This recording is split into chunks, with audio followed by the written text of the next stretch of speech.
एक बंदा 5 वक्त नमाज पढ़ता है, रात को तहज्जुद की नमाज भी पढ़ता हो, सदका भी करता हो, खैरात भी करता हो, दुआ कबूल नहीं होती। भाई क्यों कबूल नहीं हो रही दुआ? दुआ क्यों नहीं कबूल होती? अल्लाह ताला को तो जिन बंदों से प्यार हो अभी हाथ भी नहीं उठाते, दिल में इरादा करते हैं, अल्लाह उनकी बात सुन लेते हैं, तो इतनी देर से दुआ कर रहे हैं, कबूल क्यों नहीं होती?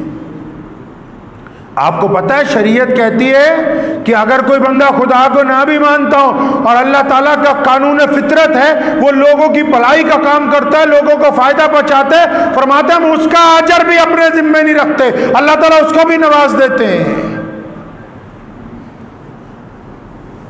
तो फिर इबादत गुजारों की दुआएं कबूल नहीं हो रही। क्यों? जब तक उनके मामलात दुरुस्त नहीं हो जाएंगे, उनके मामलात दुरुस्त नहीं हो जाएंगे।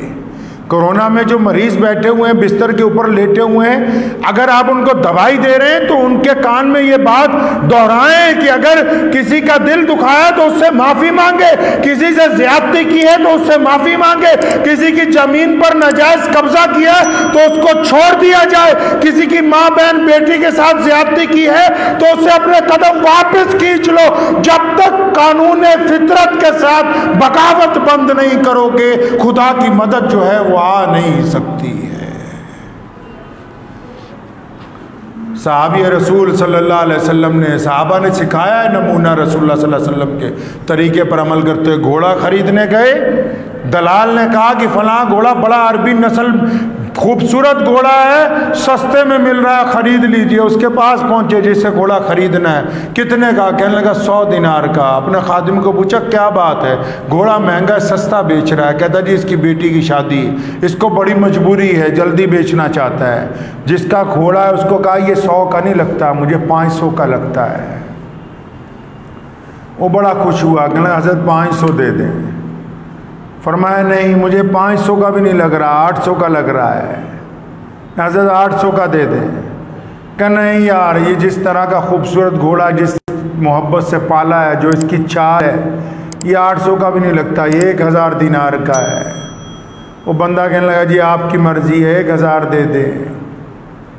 जब पैसे दे दिए तो उस बंदे ने कहा कि आपने कैसे पहचाना घोड़ा इतना महंगा है और आपने मुझे इतनी रकम दे दी, मैं तो 100 रुपये में बेच रहा था। कुर्बान जाऊं हजरात साहबा पर, सुन लो मुसलमानों, दिल के तख्ते पर लिख जाओ, दिल की तख्ती पे लिख के ले जाओ। साहबी रसूल ने कहा है नौजवान, हमारे रसूल करीम सल्लल्लाहु अलैहि वसल्लम ने हमें सिखाया है, हम कारोबार करते हैं, सौदा खरीदते हैं, मजबूरियां नहीं खरीदते।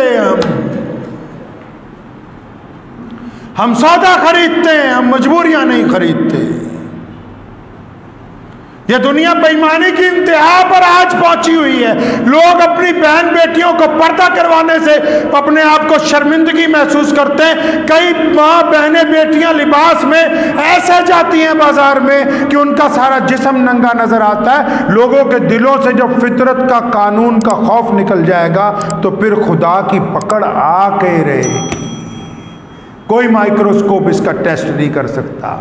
आप जाएं इस्लामी मुल्कों में, रोज़ कोरोना से बचने का ऐलान होता है, साथ में ऐलान किया जाता है कि अपने गुनाहों से तौबा कीजिए, अपने गुनाहों से तौबा कीजिए, अपने गुनाहों से तौबा कीजिए।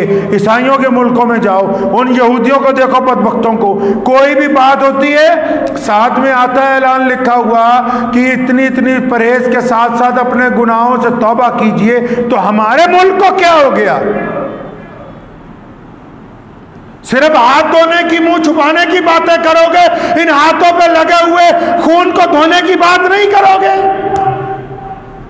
इस जुबान पर लगी हुई गंदगी को धोने की बात नहीं करोगे, इस दिल को लगे हुए जंग को धोने की बात नहीं करोगे।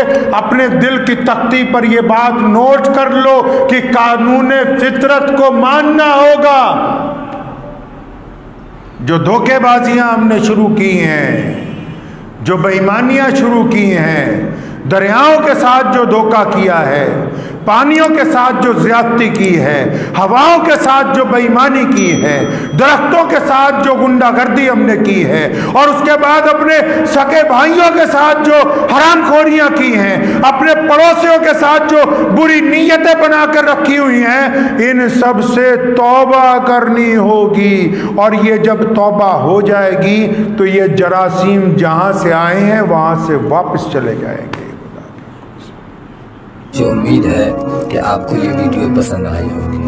अगर पसंद आई हो तो ये आप अपने दोस्तों के साथ शेयर करें और इस चैनल को सब्सक्राइब जरूर करें।